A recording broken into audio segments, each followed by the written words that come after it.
Today's topic is grinding in games. For clarity's sake, grinding for most is repetition of some tasks, but it's not a set-in-stone term, so it can get pretty vague sometimes. You know, it's internet. For some it's an increased amount of repetition, while for others it may as well be just doing a thing again. That would constitute as grind. But for today's tirade, let's take a former approach and say that a little grind can be even good. Now, when we look at the gaming's history, such things as backtracking were quite common due to technical limitations, and most people are fine with it. But these days, of course, backtracking is more associated with laziness or lack of imagination, which often is true. Still, a lot of people say that older games were more challenging, that they required more skill and coordination to finish. Frankly, games change and approach to the best design does too. But hear me well, grind is not a substitute for challenge. And yet, just like a pepper spray in an orgy, it's being applied in places that it shouldn't be. So then why is grind being pushed on games so much? There are a few reasons, but putting aside the unimaginative nature, the deliberate intent here is quite simple. It's there to make players spend more time playing the game. And in corporate blood-sucking language terms, this is what is called as player retention. You make an easy enemy or a level, so that even a toddler with sausages for fingers can't fail it, and just crank up as much of that "you need more XP and monies to proceed" factor, and voila, the player will play the same loop over and over. Also increasing the chance to buy your fake Monopoly money or skins and other crap.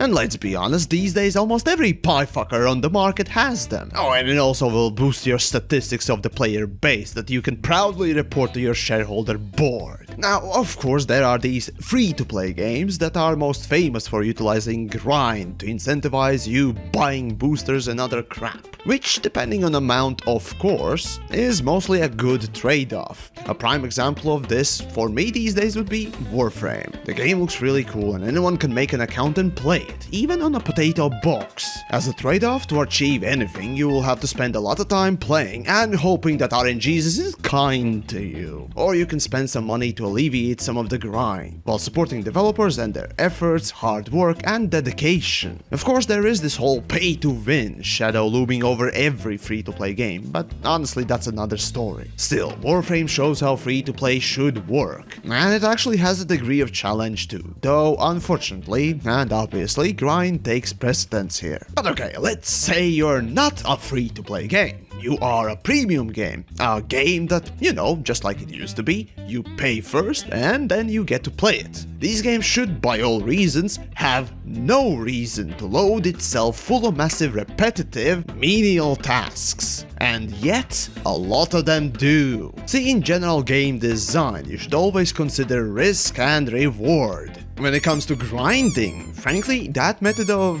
gameplay usually is used to alleviate challenge, not create it. A skillful player will be able to kill a boss with low-level gear or low levels in general, but a noob won't. So, to increase the odds of victory, this player is given a choice to do some side quests or alike to level up or get better gear to overcome this boss. So let's take a look at a game that has failed this simple principle. Elite Dangerous. Time and time again I've said that a paid game that also has season pass, or was it DLC? Or expansion, whatever. Oh, and microtransactions too should need to utilize grinding, but I guess the retention drives skin sales, huh? As if they didn't had enough money from the game sales already. Elite Dangerous utilizes grinding? Don't believe me? Well, let's see. First off, the Federation and Empire ranks. This stuff basically unlocks a few ships and systems, some that are crucial for engineering as well. These quote-unquote ranks are just simple counters on how much reputation you've gained by doing any type of mission for that faction, and promotion to the next rank is done through any type of mission, but with additional reward as this rank up. So, for example, you can do basically data courier missions that ask you to go from station to another station and hand in the mission, and nothing else. Just a very simple point A to point B with any ship, any configuration, no skill or tools required, nor even threat is being imposed on you. So you do these super simple missions, and for promotion you get the same type of mission, and boom, you are promoted. And remember, it doesn't matter what type of rank you are, be that a lowly recruit or a king. Yes, literally these promotion missions are just normal random missions. They're not there to test your skill in the army, nor are they there to provide some lore or anything. Just everything is randomly generated. Plus, doing some easier missions can be sometimes faster than doing the hard ones. So balance in that is also real. For comparison, in Warframe, to level up your character's main level, you need to do a different rank up quote-unquote test. And not only they are different, but also increasingly harder. Anyways, back to Elite. Okay, well you say, Navy ranks are old system and developers haven't really bothered to redo them. Okay, well that's fair enough, I suppose. Here's the latest grindy feature then, that personal narrative. Oh, sorry, I mean tech brokers. So in Elite Dangerous, ships have modules like engines, weapons, power plants, etc. These tech brokers offer new versions of these things, and to unlock them, you need to collect specific items. So far, so standard, and actually a good way to encourage varied gameplay, which I highly support. The issue here comes, of course, in the amounts of times you need to collect items, as well as the reward separation. Yes, that exists too. For example, let's say you unlock the Guardian power plant. Mind you, that's one unlock, and you got it for all the ships, all sizes possible. So that'd be size 2, 3, 4, 5, 6, 7, and 8. You know, just keep these sizes in mind, we'll get to that. On the other hand, well, let's say you want a shock cannon weapon, and that has 3 sizes and 3 different firing modes. And yet it's the same weapon, much like the power plant. It's the same module but different sizes and so on and so forth, right? So you would think that it only has 1 unlock. But no, as a matter of fact, it has 9 unlock requirements for all the things, all the variations. So let's say you want size 1 turreted, that's 1 unlock. Say you want size 1 gimbaled, that's another unlock. And the list goes on and on. Oh, but did I mention that you'll have to spend as much time unlocking one weapon size and type as you'll have to do for all the power plant types or any other internal module that is not a weapon? Did developers think that asking people to unlock 7 power plants would be too much, while unlocking one weapon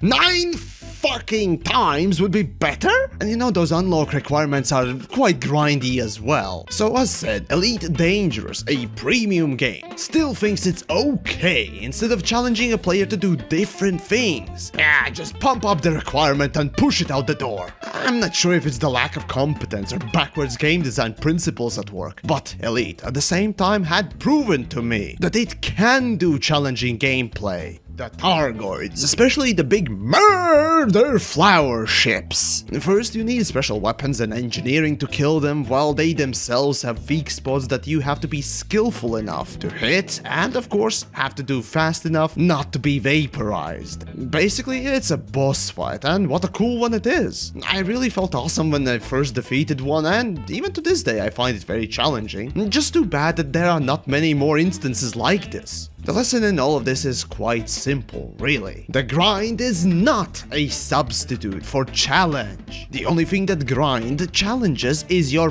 patience. Of course, there has to be a balance between easy tasks and hard tests, but it seems that quite often it's too hard for some game makers to put in effort to make it possible. So, what do you think? Would you prefer to grind simple tasks for an hour, or would you prefer a challenging fight for 10 minutes? I sure have my picks, but in any case, do leave down below your choice or even your view on the matter. And of course, if you enjoyed the video, do share it around.